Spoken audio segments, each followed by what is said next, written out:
Welcome again, and I'm Fawzia Afzal-Khan for those who don't know me, but I think most of you do, and I am oh, there he is. Ibrahim, you're here. Good, welcome. We were just talking about you.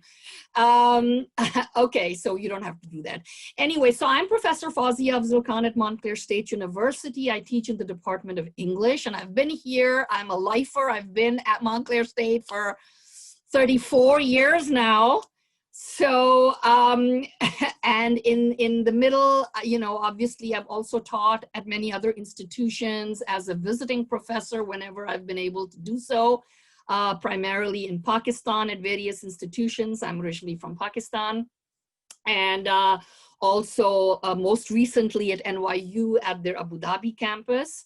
And I'm really very, very pleased that we were able to bring our wonderful speakers here for today's session, and also others who will be following in the next two sessions that we've set up for this three-part webinar series this semester in my, to coincide with my classroom, my undergraduate class in Feminist Theory, which is part of our Gender, Sexuality, and Women's Studies program here at MSU.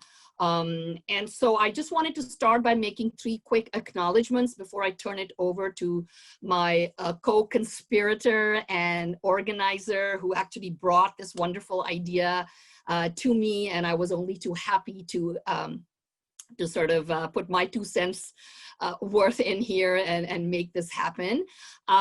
So before I introduce him, the first acknowledgement that I want to make is that we are here at Montclair State University, even though this right now is a virtual space, but as someone who is affiliated and with Montclair State University, that which is really one of the hosts of this webinar, to acknowledge that we are on the territories belonging to the Lenape tribe, the Lenape Indigenous First Peoples of America. And what's interesting also for us to note, given especially that this is a feminist theory classroom, that, in the United States, that this was and is a matrilineal and matrilocal tribe, as most indigenous tribes were and are. And I think that that just is really important for us to acknowledge, and all of the lessons that can be learned from from the life and the work and the experiences and the oppressions, but also the resistances that indigenous peoples everywhere have undertaken. The second acknowledgement that I want to make is for my feminist theory classroom. I appreciate my students. I appreciate their joining us here today. And I hope, and I'm sure that they will get a lot out from what we learned. This is a community learning experience, and a kind of, for all of us who believe in the mission of this field that started out as women's studies, in what we call transformational education, or pedagogy of transformation. And to that end, I think that this series will be very, very useful, very important. And I really, really thank our speakers today for taking the time out of their very busy schedules, doing the wonderful, important work that they do, and joining us today. So thank you to Targal Mespa and to Charlotte Maria for joining us. And Anuj will introduce you, next, but I want to now just thank Anuj Vedia and acknowledge that for me, one of the best things that could have happened when I was directing the Women and Gender Studies program at Montclair State University was being introduced to him through another colleague of mine at Montclair State, who knew that I was looking to hire some faculty, adjunct faculty in our small program And she introduced me to Anuj, who was living on the East Coast at that time. And he really helped me and the other full-time and part-time faculty and students in the program at that time to utterly transform the program. And we went from being women and gender studies to becoming gender, sexuality, and women's studies. So there was that very important component of a transformative kind of education, both theoretical and activist, that he helped to spearhead and put in. We welcome students, started welcoming students into our program who identified in lots of different ways beyond the usual binaries. Right, it was really very, very wonderful to be able to do that. And I'm very proud of the work that he did as an adjunct faculty member. Particularly, his labor was obviously not nearly closely even acknowledged the way that it should have been. And it ought to be for all of those who do not get tenured positions in our universities. And so I tip my hat. I'm not wearing one, but if I were, and I know Charlotte is, but I tip my hat to everybody who works hard and doesn't get their due acknowledgement. And it is part of a system that really, really needs to change. I've learned a great deal from Anuj. He is currently a PhD student at University of California in Davis, where he is completing a PhD in the field of performance studies, and where he is very much involved in the life of the community, many communities there, including, and hopefully he'll tell us a little bit about this, also is Strike University, right? Which is this wonderful concept which tries to restore the idea of the commons to the kind of work that we do as educationists, to make education available to all and sundry who want and need it, without being stuck in these hierarchical structures, which the neoliberal corporate university unfortunately has become everywhere. So with that said, I just wanted to say that everything is about relationships, relationship building. Very glad to have Anuj in my life, and now thrilled to meet people like our speakers today. And hopefully we can continue to think together collectively to make for a better world, a more equitable and a more just world. So thank you all for your work. Anuj, I'm turning it over to you. Thank you, Fawzia, for such a lovely and generous and heartwarming introduction. And I also have a few acknowledgements that I would like to start with. I'm here at UC Davis, located on the traditional lands of the Patman peoples. And as you mentioned, Fawzia, for Indigenous thought and Indigenous communities, and for so many communities around the world, it's relations and relationships that really sustain us. And so that's something that Fawzia and I both wanted to foreground when we started this series, is our personal relationship, actually. As Fawzia mentioned, I joined as an adjunct faculty member at Montclair in 2013. But in my 3 years there, I never once felt in the gender, sexuality, and women's studies department as an outsider. I was so integrated, and that was largely thanks to the mentorship and the kind of culture that Fawzia and the other faculty members and students really cultivated. The change in that program actually came largely from undergraduate students who petitioned Fawzia and said, we actually need a change in our curriculum. And Fawzia heard it and actually did what it took to change that culture, right? And that community.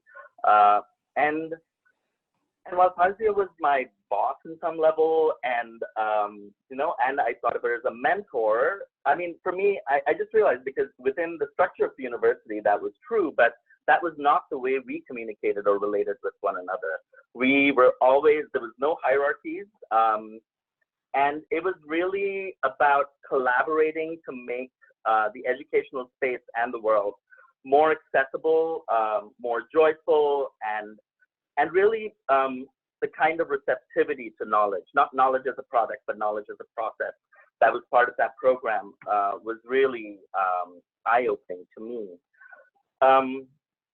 Fawzia was one of the few people who actually organized events that were about solidarity with adjuncts and brought a lot of awareness to those issues, which brings me to the work we're doing through Strike University, which is also about bringing awareness to issues of labor and labor exploitation within the university. So Strike University started off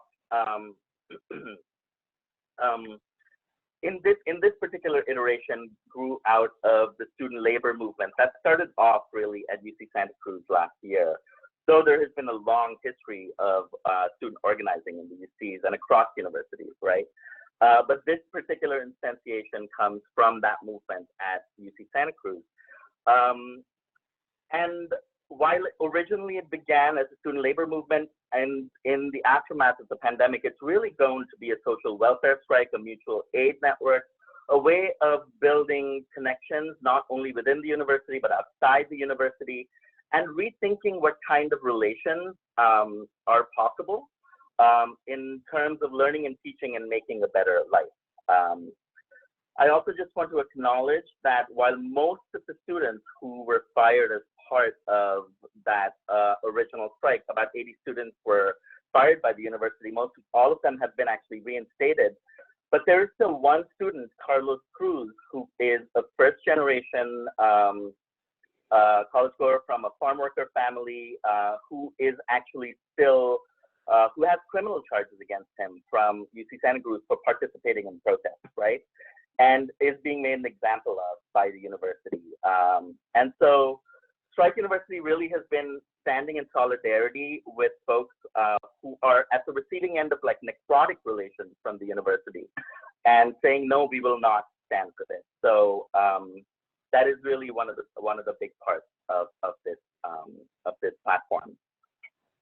I also wanted to thank all of my colleagues and folks here at UC Davis, especially in the performance studies program, because this whole idea of unsettling has, for me, is something that I've learned from an ongoing movement within performance studies to unsettle performance studies, to kind of reckon with the anti-Blackness, the settler colonialism, the ableism that is such an inherent part of this university. And for me, as an immigrant, as an arrivant, I find thinking through unsettling a much more generative way than decolonial, because I feel like that term can get so co-opted by those who don't have claims to that word and to that work, that how do I position myself in relation to decolonial practices? I think of myself as trying to do unsettling practices, unsettling myself and unsettling the university. And last of all, I want to introduce our speakers, Charlotte and Targol. And I'm not going to do a formal introduction because, in keeping with our frame of and our theme of relations, for me, this conversation really came through the deep relations I've had with both of them over the last. Charlotte, I've known for 20 years. We went to school together. We worked together in youth media in Chicago for 4 years. Charlotte's been to India with me to see my family. I mean, we're family, and so I think it's that kind of space that Strike U is also trying to cultivate. Is how do we actually think about cultivating a world with the people we love? Targol, I met separately, and then later realized that Charlotte and Targol had been working together as well. And you'll find their bios on the website, so I'm not going to go through that. And they're going to speak to their work directly now. So I will pass it off to both of them in just a second. But I just wanted to let you all know we are recording the session for those of you who joined late, because this will be broadcast on radio at a later point. So please, if you do not want to, so we are asking everyone to keep their video and their sound off, and to participate in comments and questions primarily through the chat feature. And before, one last person I also wanted to acknowledge was Willow Breyer, who is here with us, is a graduate student at Montclair State University. Thank you so much for providing the support for this for this session, Willow. Undergrad, but no problem. Okay, great. Thank you so much. And I just wanted to let you know, we might run a little over 11:30, so if anyone needs to leave at that point, please feel free to sign out of the session. Right, and I just wanted to say about Willow also is that he's an undergrad with all of the makings of a grad student, Willow, and I'm very pleased and grateful that you have been helping me for now almost a year in my courses, and very much appreciated. Thank you. Anytime. So I will pass it off to Charlotte, who will start off our session. Thank you, Charlotte. Good morning, buenos dias to all of you.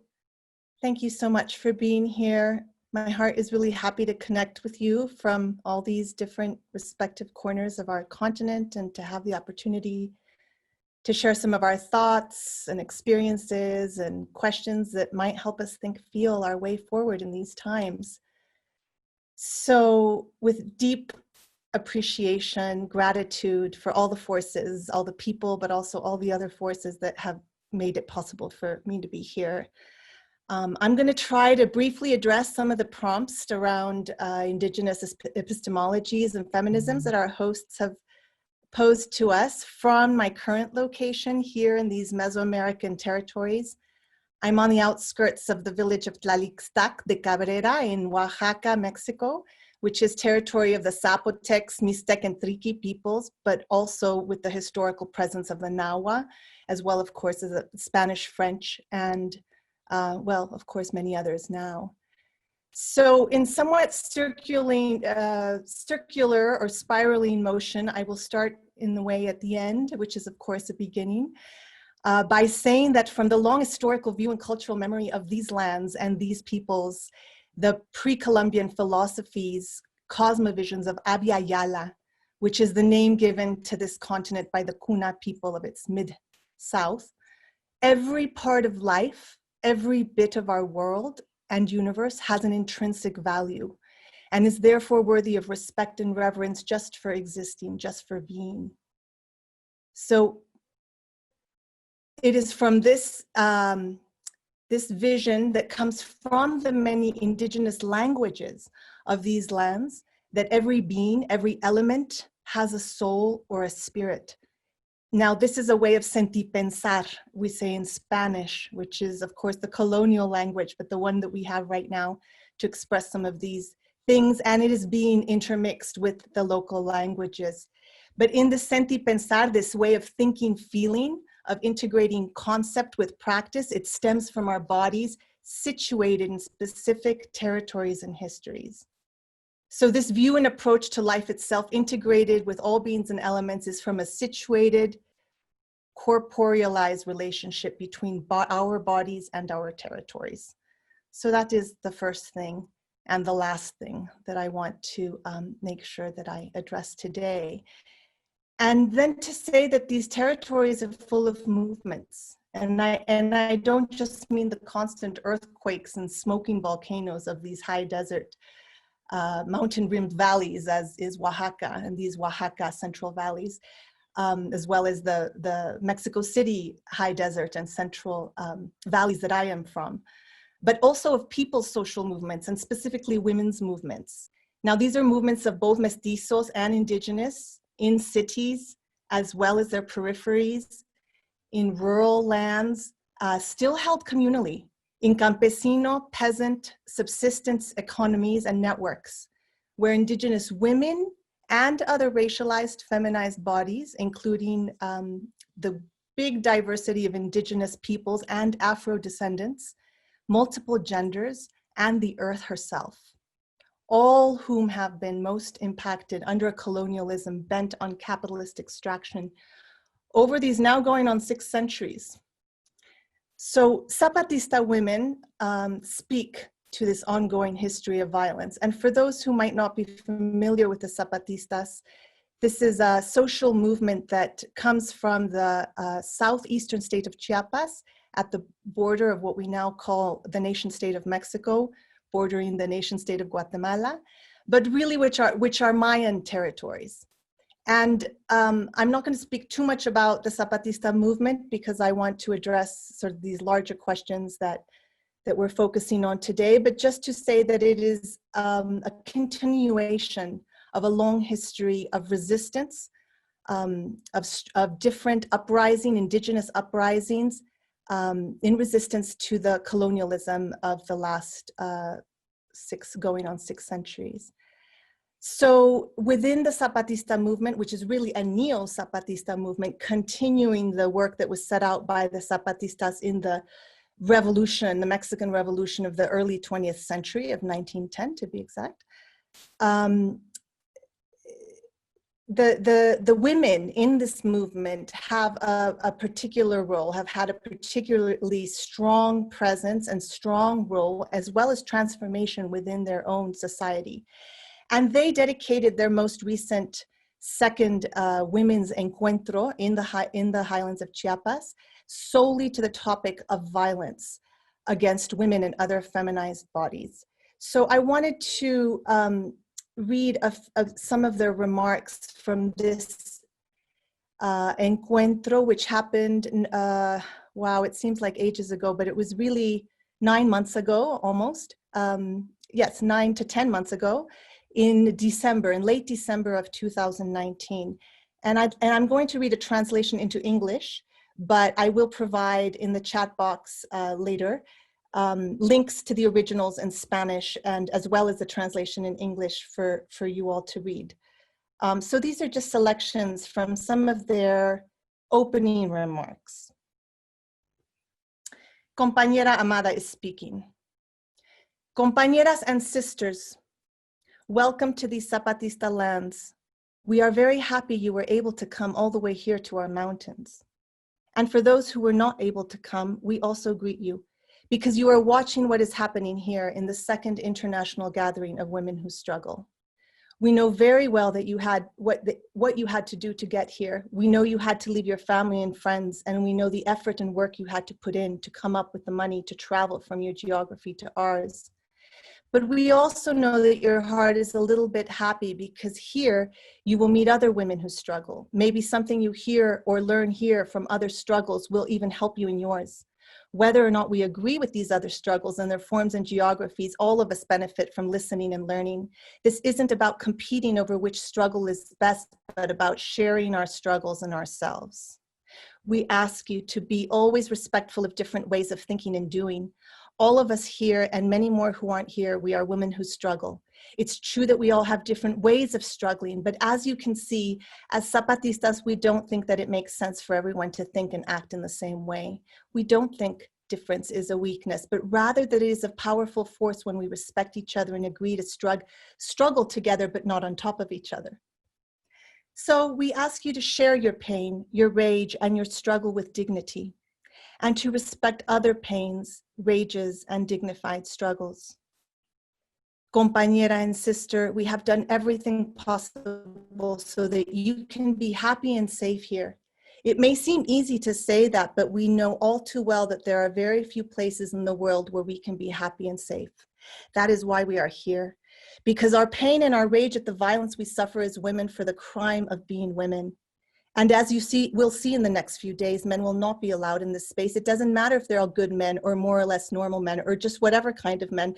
They will not be allowed here for the next couple of days because this place and these days are only for women for struggle. That is not just for any women. To the older women, wise women as we call you, we ask that you also respect and greet the younger women, whether they are adults or children, because they have also dedicated themselves to this struggle with determination and commitment. If we haven't let our geographies divide us, then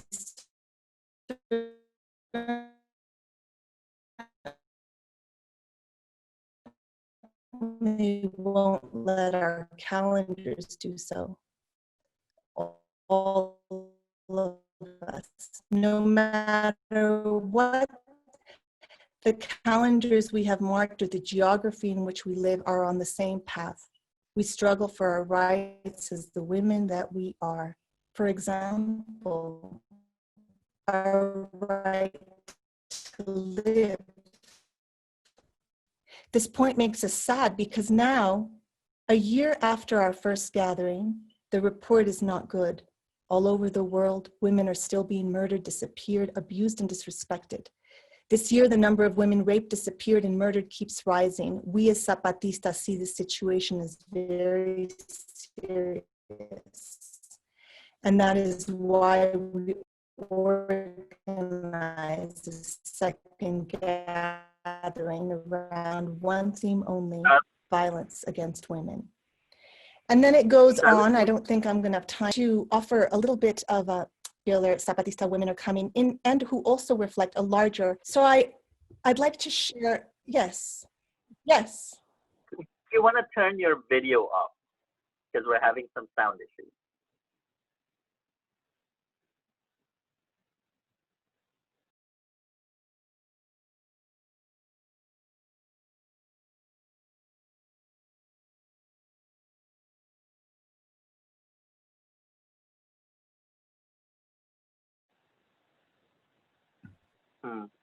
Did we? I'm back. Ah, great.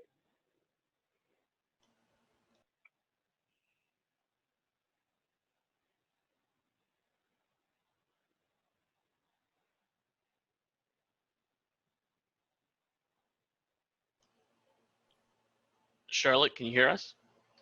Is everyone back? Can I you believe hear so. me? Yes, we can Maybe I'll hear. stop my video. I can hear you. Yes. Can Here, you hear I'll me? stop Okay. your video for Great. you because Should I you're just, continue? you're frozen anyway. Okay. Should I continue? Can you hear me all right? We can hear you great. Okay. I'm not sure where we left off, but I will now move on to the concept of cuerpo territorio, which is the body territory. And this is a contribution coming specifically from women recognizing that the systemic killing, rape, and oppression of women and other feminized bodies since the conquest has included that of Mother Earth, something that's still continuing today through the many capitalist mega projects scraping the bottom of the bucket of what's left after 528 years of colonial pillage.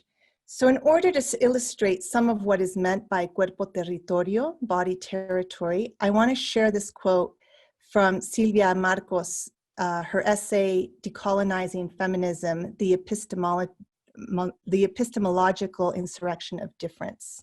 And this is from the book, Feeling, Thinking About Gender, Perspectives from Indigenous Peoples. Can you still hear me? Should I continue?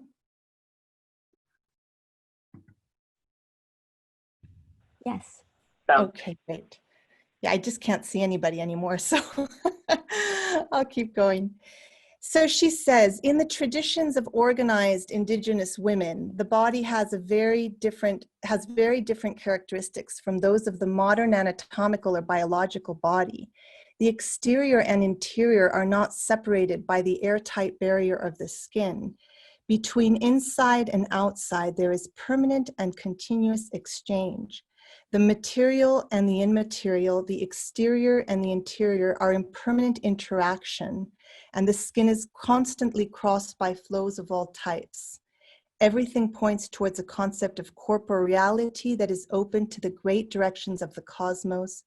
The rituality of Indigenous women expresses this, for example, when at the beginning of a ceremony, the bodies are directed alternately to each direction. This is not folklore. It is not a simple liturgical formalism that we should respect as a matter of courtesy. It expresses profound concepts of the interconnection of bodies and the cosmos. A corporeality that is both singular and mobile, incorporating in its core solids and fluids in permanent flow, airs, vapors, humors, and matter. Body and spirit, matter and mind are not conceived of as mutually exclusive. They are lived in a continuum. Thus, theory cannot be made without body and without action and practice. So I see I'm running out of time. I think I will pause there and just say that I know there's many questions that you posed to us about education that are still unanswered, but I'm happy to answer them in the questions. So I'll just pause there. Thank you so much. Thank you, Charlotte. yes, and we can get back to those questions about public education and how do we engage with this knowledge during the Q&A. Right, and I also just wanted to thank Charlotte. That was really wonderful, moving, and just knowledge really from the ground up where you've been working, and for us to hear these voices.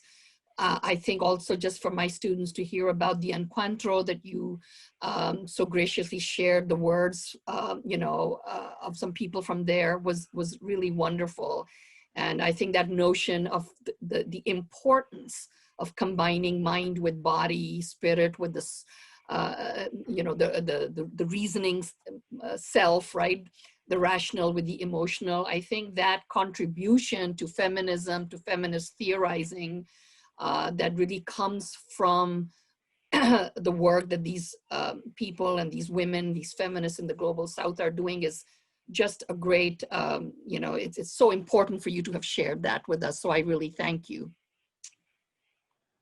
And also thank you for centering the spirit. And that's something that I've been thinking about, and that I feel like we really need to get back to, especially in the university.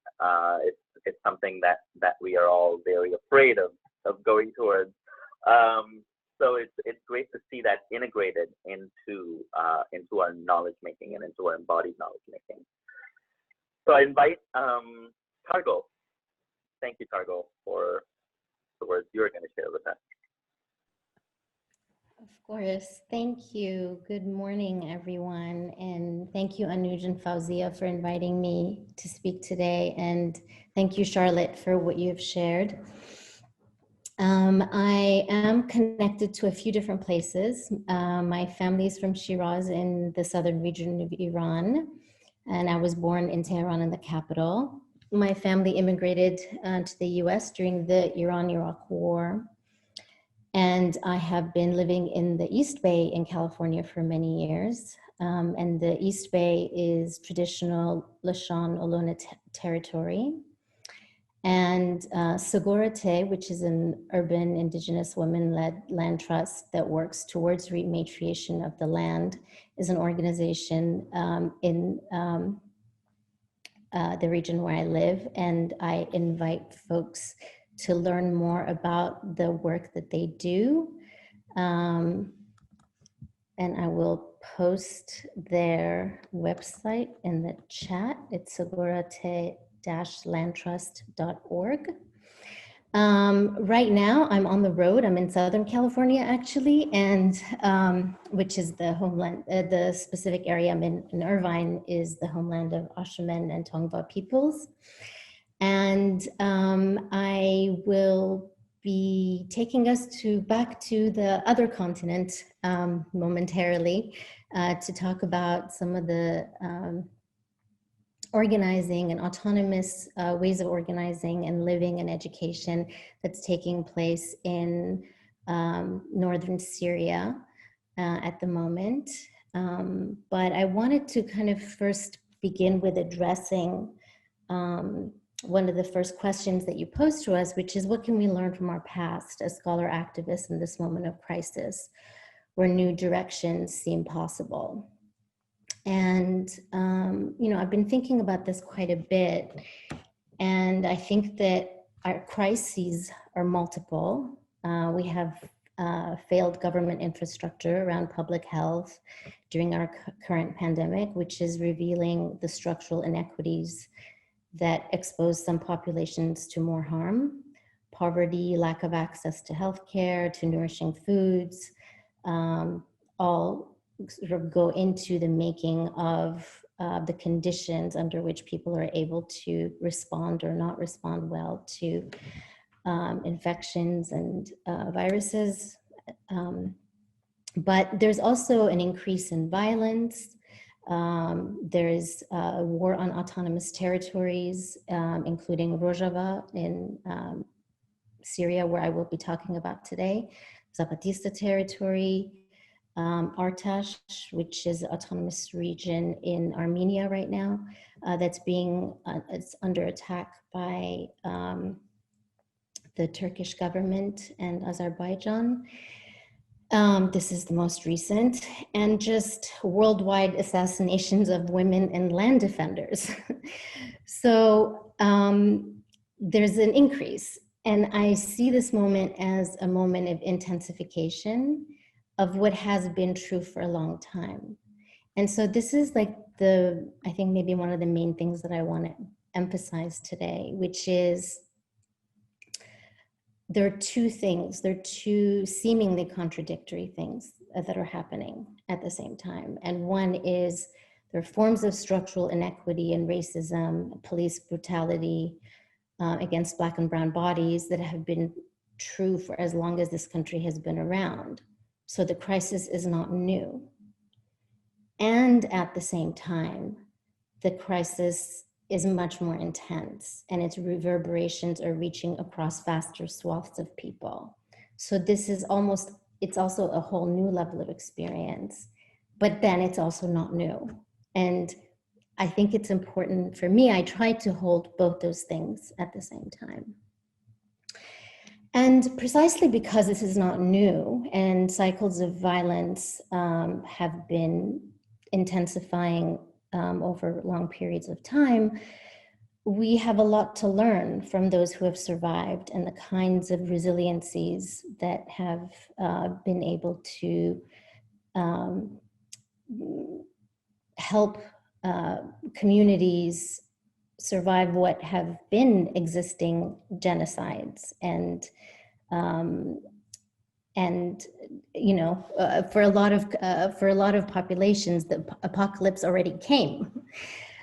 So what I want to do is take us to autonomous territories in northeast Syria and talk about the Kurdish movement in the region, and as part of the people of the Middle East who have been really struggling against different forms of colonization and empire for centuries, and to learn from some of their practices, and especially most recently in the role of women in organizing the project of autonomy. And the fundamental role of women in the revolution. So at this point, I want to ask Anuj if you might give me some, the capability to share my screen, if that's possible. Absolutely. Did that work, Cargo? Let me see. Yes.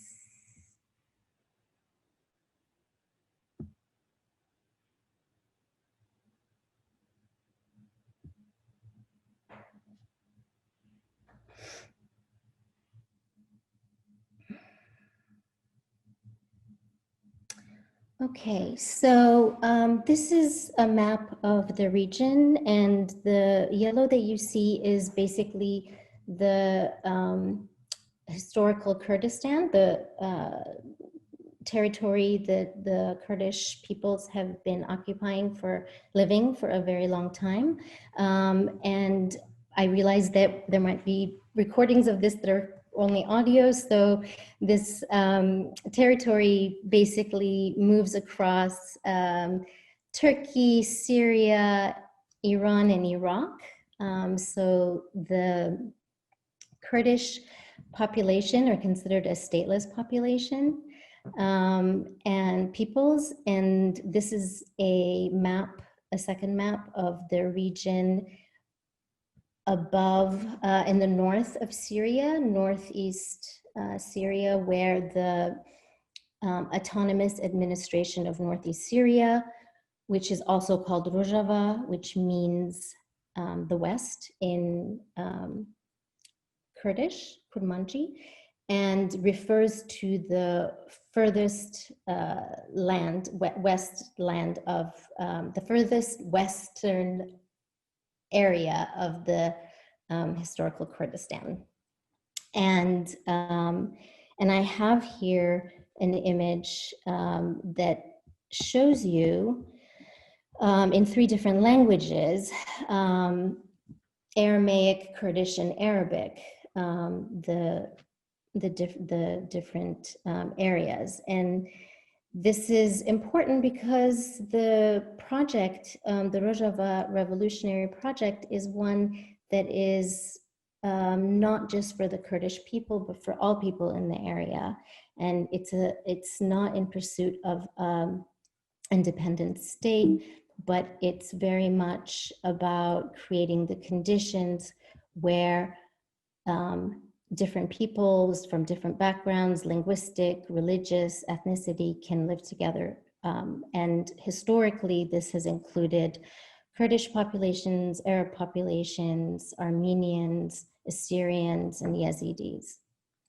I will take us rather swiftly. I'm not including a lot of historical material because of our time constraints, but I'm taking us rather quickly to a small but significant project in Rojava, which is a village named Jinwar, which in Kurdish means Jin is woman, War is place, so Jinwar is the place of woman. This particular image is taken by Beth LaBerge, who's a photographer located in the Bay Area, who was on this trip with us last summer of 2019, where a group of community educators and professors visited the region to learn more about their project of autonomy and the role of education there. And Jinwar is a city that is a village rather, that came into being. They started building it in 2016, at the end of November 2016, I believe. And it is a village that was built by women. And it's a place where many women from different backgrounds, the sort of the range of ethnicities that I just mentioned to you earlier, is also is what the village is comprised of. So Kurdish, Arabic, Kurdish, Arab, Yazidi, and Assyrian. Women and children, and they're mainly children and women who have needed to find a new place to live and survive and thrive because of the ongoing war, civil war in the region, in Syria, and the incursions from Turkey and Daesh, otherwise known as ISIS, in the region. And we are looking here at a mural from the village that has a woman holding two trees and an image in each hand, and an image of above her is Shahmaran, which is an ancient goddess of the region, and known in Anatolia, Kurdistan, and Iran, but kind of subterranean, not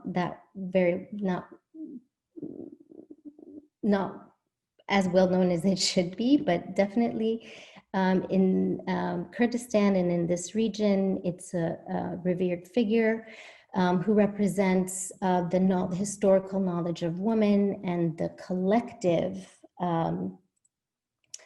that knowledge as a collective process. And she has a female head, and her body is made of snakes, and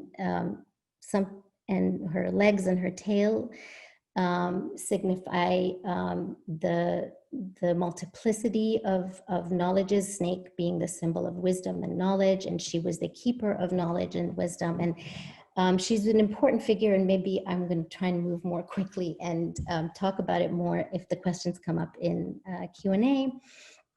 I'm showing you images of the buildings that the women have built, and other images from of Shahmaran in different formations. And one of the main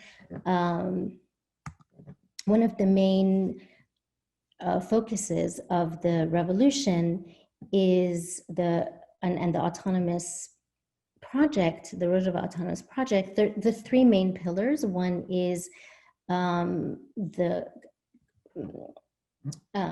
what they call democratic confederalism, which is a communal way of living and organizing structures of governance. There's an emphasis on ecology. And the third one is the role of women as fundamental, and their liberation as fundamental to the liberation of all. And to this end, they're working on the new science of women, which they call genealogy, and Jineologi, which comes from the word jinn, which means woman, but also the same root as the word for jian, which is life. And it's based in the understanding that that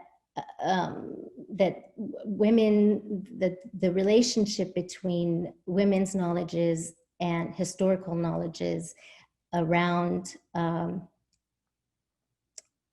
agriculture, the importance of nature and cultivation and land and ecology is fundamental to a communal way of organizing life and liberation and the flourishing of life for all.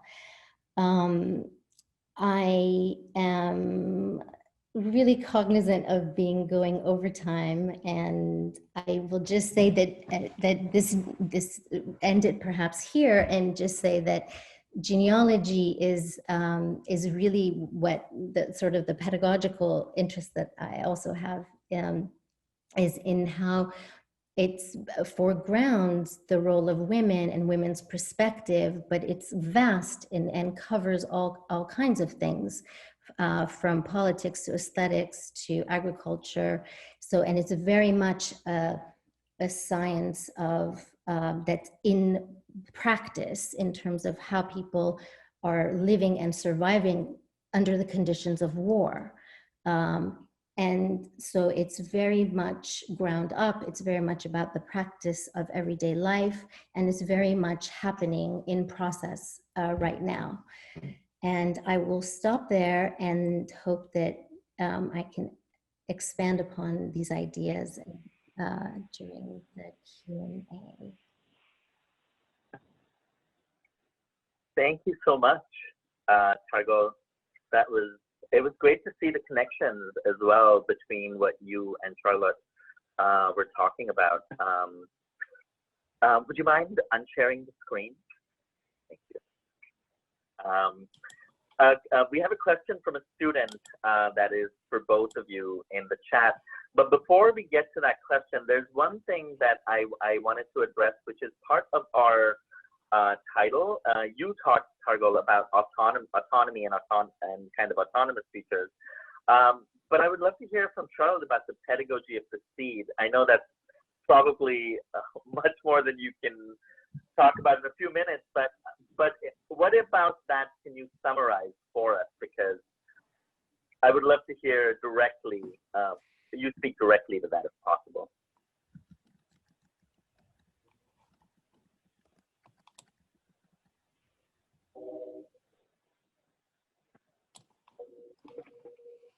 We might have lost Charlotte. Lost her. Oh, right.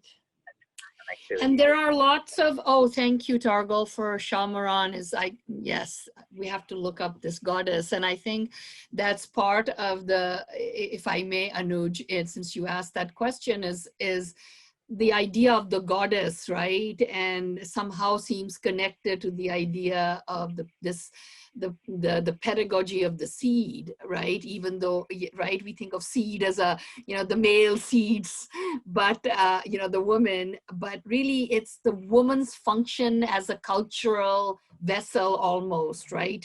To seed ongoing. And I would love to hear,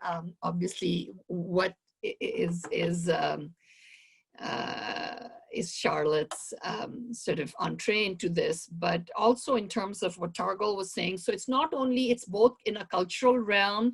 A lot of my students, I see they're asking also about the role of language. Language seems so important, the way we frame things, because that helps us then to see the world and understand it in very particular ways and ask maybe certain kinds of questions rather than other questions. So that seems connected with this notion of pedagogy, right? So there's the earth, which is the literal seed, and what we do in terms of building communities where women's knowledge of agriculture, as Targol was saying, right, becomes so important, and their ways of doing things, but also their ways of thinking things, of thinking of the world, right, of thinking about how to form certain kinds of cultures that are not at war with our environment, but are integrated, right, where we integrate life in all of its forms. And that may be something that we can go back to thinking about in terms of perhaps what was, you know, called or thought of in a different way, the feminine principle, which in our, I think in our race to challenge binaries, we, right, between the feminine and the masculine, and we don't want that kind of world, we've lost sight perhaps of the feminine as a life-giving principle, a life-sustaining principle. I don't know, but I just wanted to get that in there. I don't know if that made any sense. I can speak a little bit to maybe this idea of the seed in the context of Jinwar in Syria. And hopefully Charlotte can join us, because I know that she works on this material and she has such wonderful experiences and theories. So one of the, this is a very personal level in the spirit of our gathering here.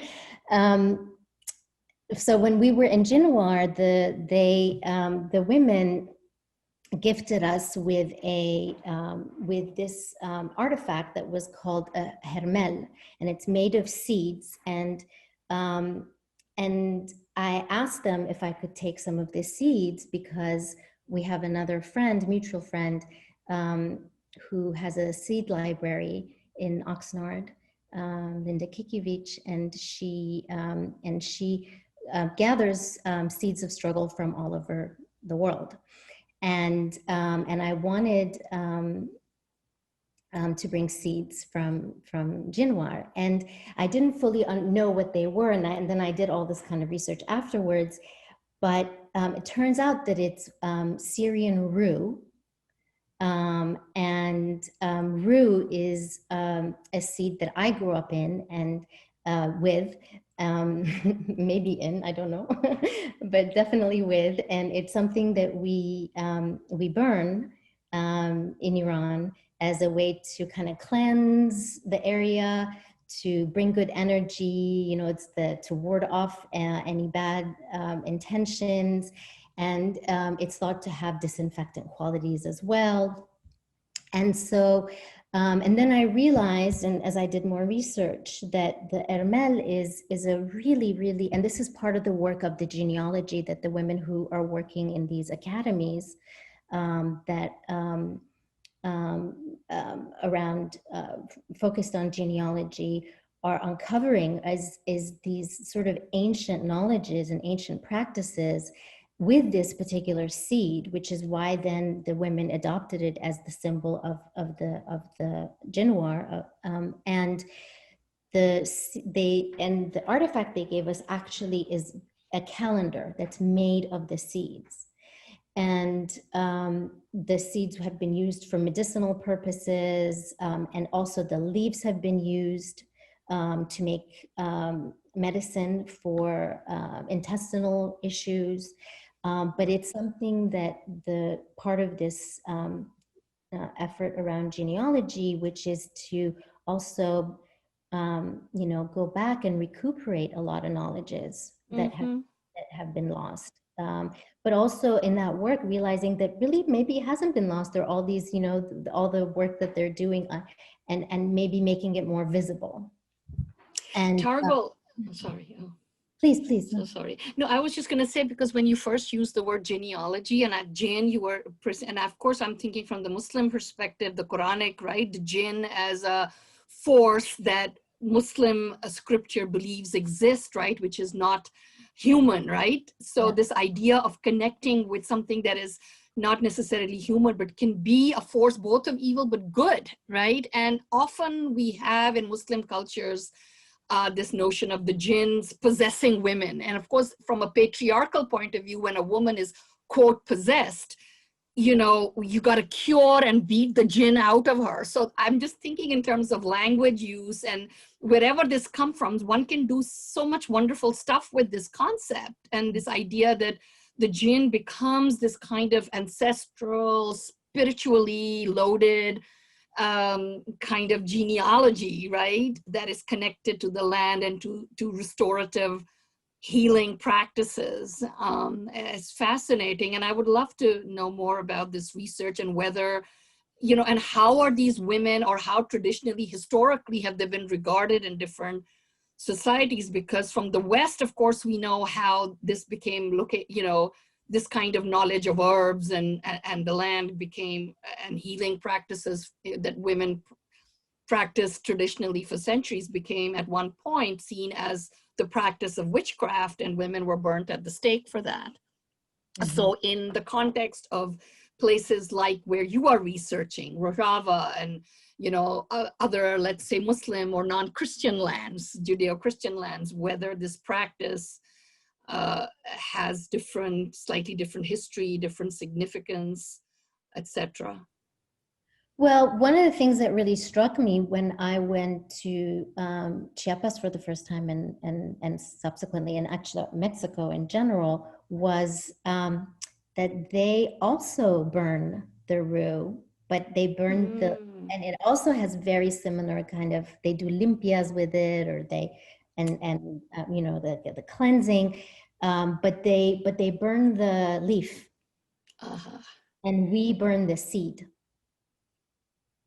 And like in Iran, it's the little seed, and in Syria, it's the seed in the pod, which they use for and then when they create the calendars, every year, they, at the end of the year, they burn them, and then they collectively gather more seeds, and you know, it grows wild, it comes up every year. But I really loved this idea that there was this interconnection. And, you know, when Anuj was talking about spirit and how difficult it is for us to talk about spirit in academia, and you know, because we're such stuck in these dualities, like there's like the material world and the spirit world. But, you know, for me, the spirit is connected through these materialities also, you know, it's these connections of, you know, encountering in another continent decades later, away from my home, the same herb, but used in a totally different way that resonates. It's not the same, but it's the same. And it's just on a very personal level, very moving for me. Excellent. Did you grow? I think Scott back with us via telephone. Oh, good. So good. Yes. Are you there?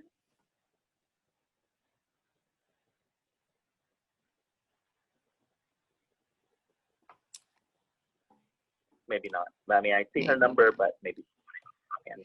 Yeah, no, that was a really fascinating and important connection between the body and the spirit, and also this idea of regeneration as well, right? How do we pass things on, which ties back to the matrilineal and the matrilocal connections that you made earlier, Fawzia, as well.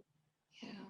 No, I mean, this is definitely what Targo was talking about, and I think earlier, certainly Charlotte's own work, sort of in communities where women play very particular roles, and roles that are resistant, right? Resistant to practices that are harmful and, you know, are very embedded with the ideologies of war and of sort of wiping out people along ethnic or religious or other lines. And so it's very moving to hear about a place like Jinwar, for example, or where Charlotte is, where people are living together, you know, certainly trying to live together in as harmonious a fashion as possible, in a communal fashion, bringing together these people who represent all these different groupings, which at, you know, at the level of war are at, you know, they're at war with each other, but it takes the women and the children looking to not just, as you said yourself, right,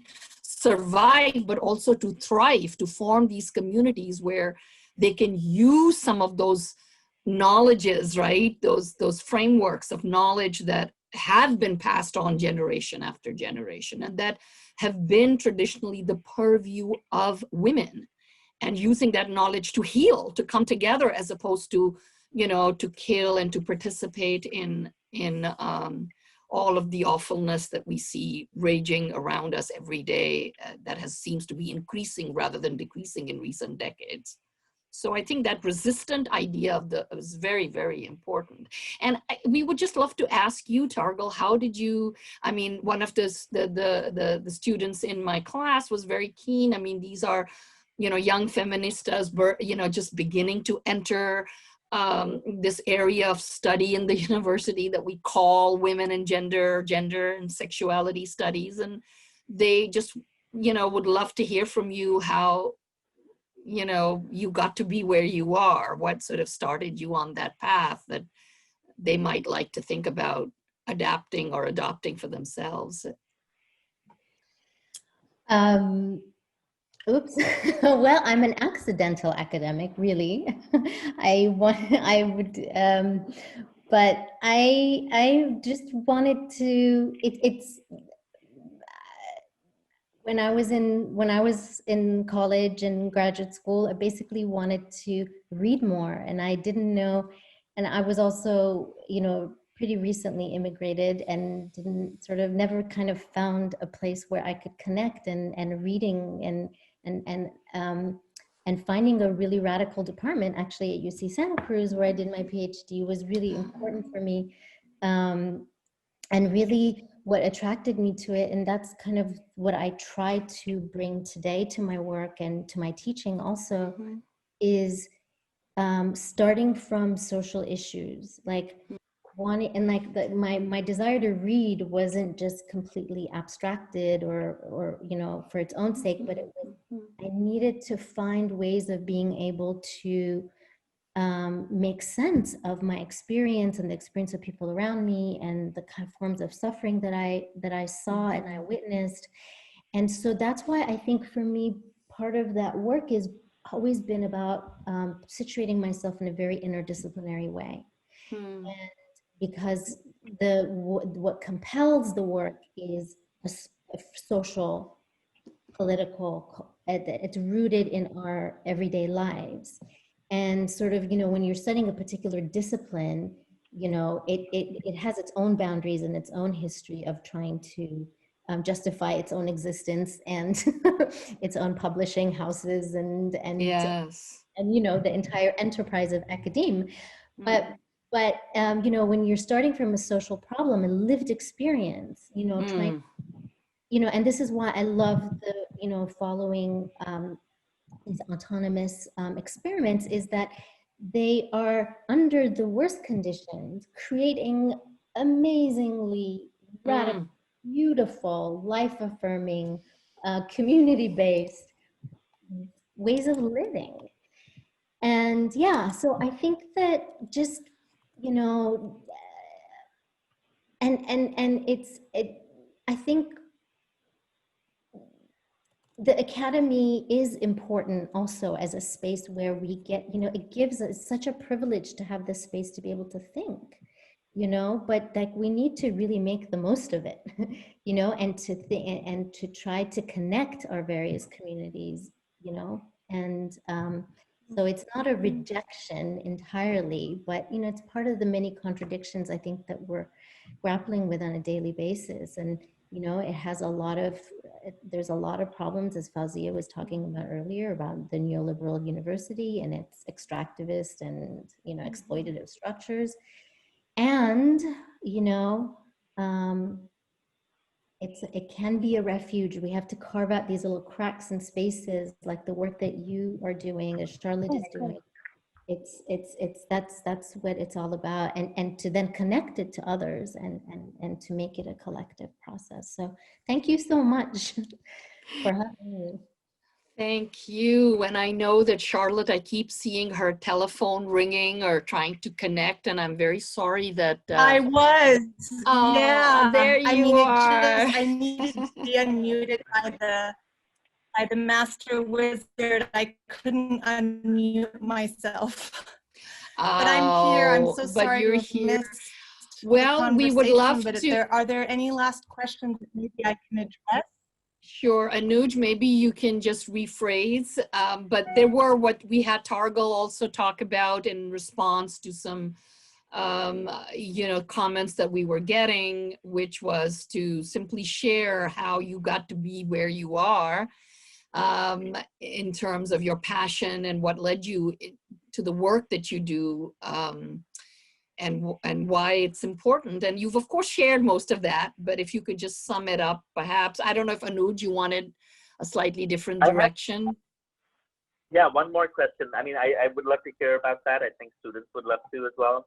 But also, we'd love to hear from you about your work on the pedagogy of the seed. We heard from Targol within the context of the Kurdish territories and Jinwar.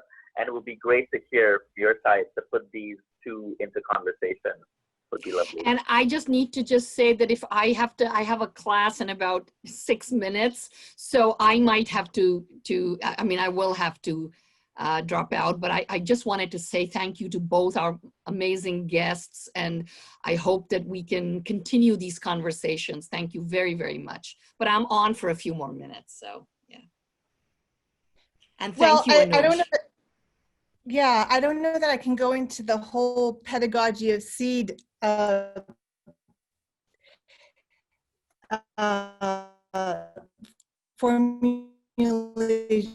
formulation, but I can say a little bit about the role of education in political transformation, and that pedagogy that I think the Zapatistas, but also many indigenous movements, including the ones mentioned, are enacting. One thing, you know, the question is education for what? Like, what are we educating ourselves for? And of course, you know,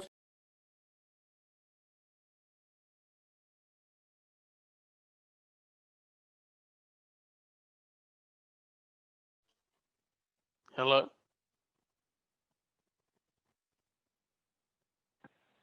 I think we might have lost Charlotte again.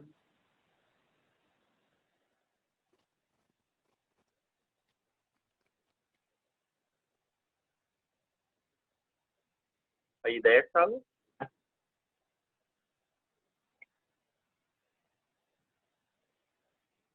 I'm afraid, actually, I don't see her in the participant list, so I think she's dropped out again.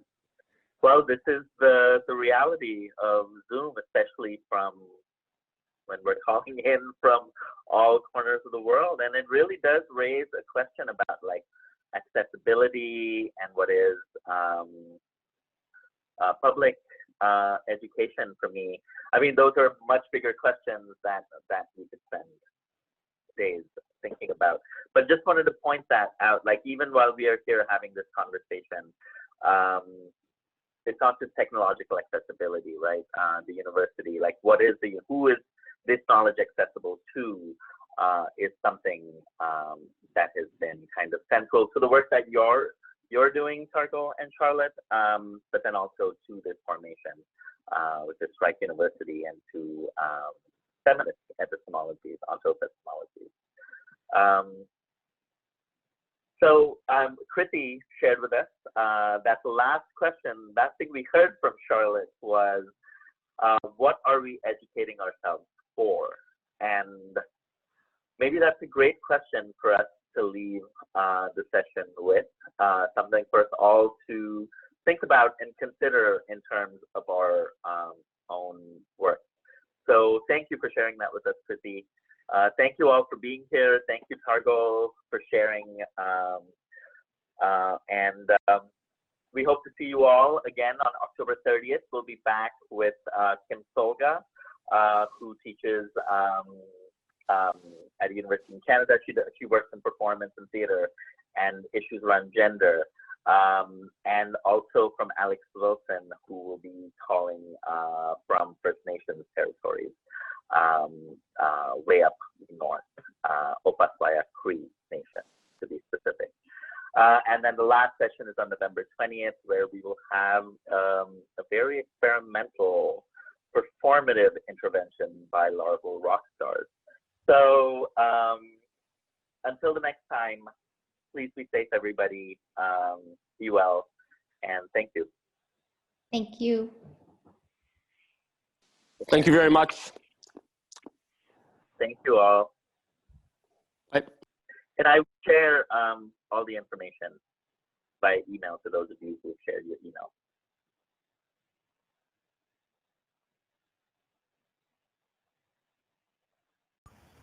Hi, Anush. I'm recording this, these answers to the Q&A from the talk we had a few days ago. And the first question that you asked me to address was around a short articulation of the pedagogy of the seed, as I am coming to understand it. And well, the seed, you know, holds a very potent, obviously metaphorical, but also very material potential, you know, and that is the potential for obviously a future. And I think at this moment, you know, when you plant the seed, you are hoping, you are putting your faith in the magic and the science and the incredible life-giving properties of the fusion of these elements to grow into the plant that you will eat. So in that sense, the potential of the seed as this future is very powerful, but also as a metaphor for learning, for all of the knowledge that has to come into the nurturing of that seed.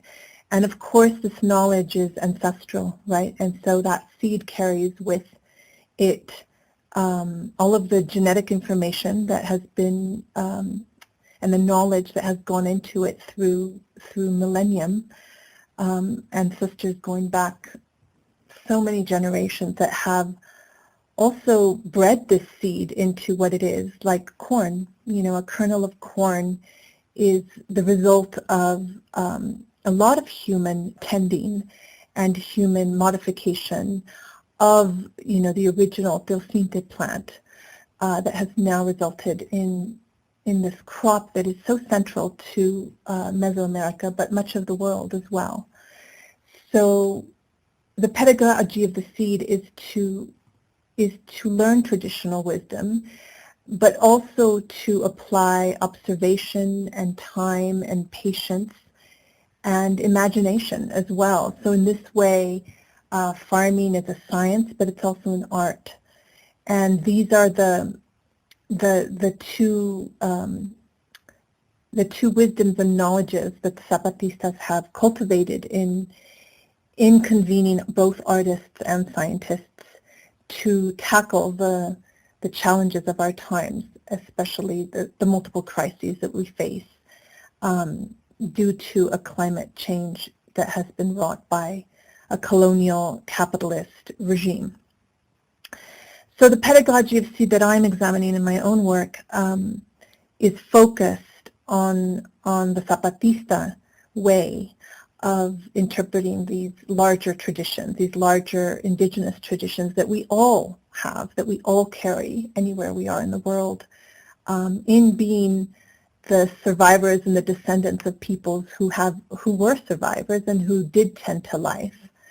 So very much the pedagogy of seed is attending to that potential, and to the reality, the very material as well as spiritual reality of a dignified life that we are looking to these seeds, and if we are creating the communal ways of being and living together, as is the milpa. The milpa both technically is the three sisters of the crops of beans, maize, corn, and squash, as crops that will sustain us both in our bodies, but also in the space of cultivating them as a community, that we will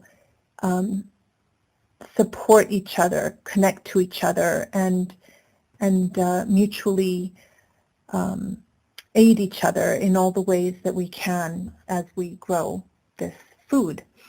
And if you think of all the ways in which we share food, through cooking, through meals, where we exchange conversation and favors and help each other in different ways, this is the way that we build community, right? So the milpa is so much more than just a place of growing a single crop for a single purpose for a single person. It is the tending of life itself in this communal way.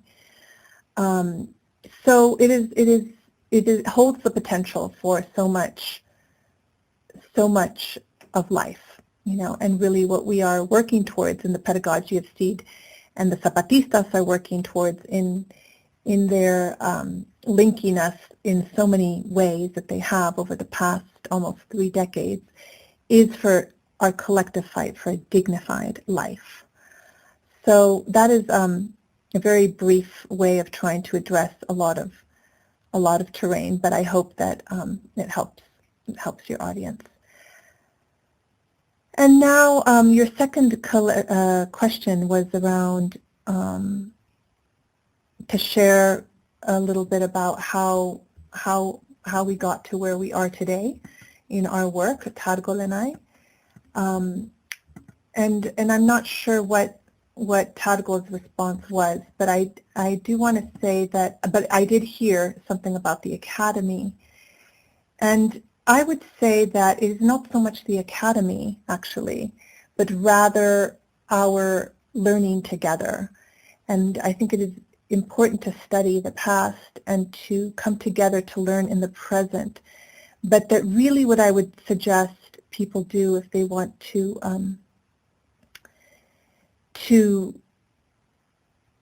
work together towards liberatory futures and liberatory presents is to connect to existing movements, to existing struggles, to existing projects, and maybe then also contribute to them and create their own path of working towards this liberation that is common. So I do think the academy sometimes distances us from that, in that it promotes very individualist ways of competitive learning, competitive production in the knowledge in the knowledge sphere of academia, but rather connecting to movements in the cities, in the rural sector, that are very much grounded in a collectivity. And the doing with our hands, not spending so much time on computers, but more in conversations, in oral history exchange, in talking to people and doing things together, because a lot of the most valuable conversations emerge from collective work. And that is very much in the Pedagogy of Seed, the value of joyful collective work such as that in the milpa, or degraining the corn, or cooking together, or building something together, whether it's a house, or weaving, or food, or whatever it is. I think the more that we work with our hands or with our bodies, and which of course involves our minds and our spirits as well, but to get the body working as well as the heart and the mind and the spirit is very important. We've become so fragmented in academia, and where we are really just these minds that sometimes spin too much and don't stop the thinking.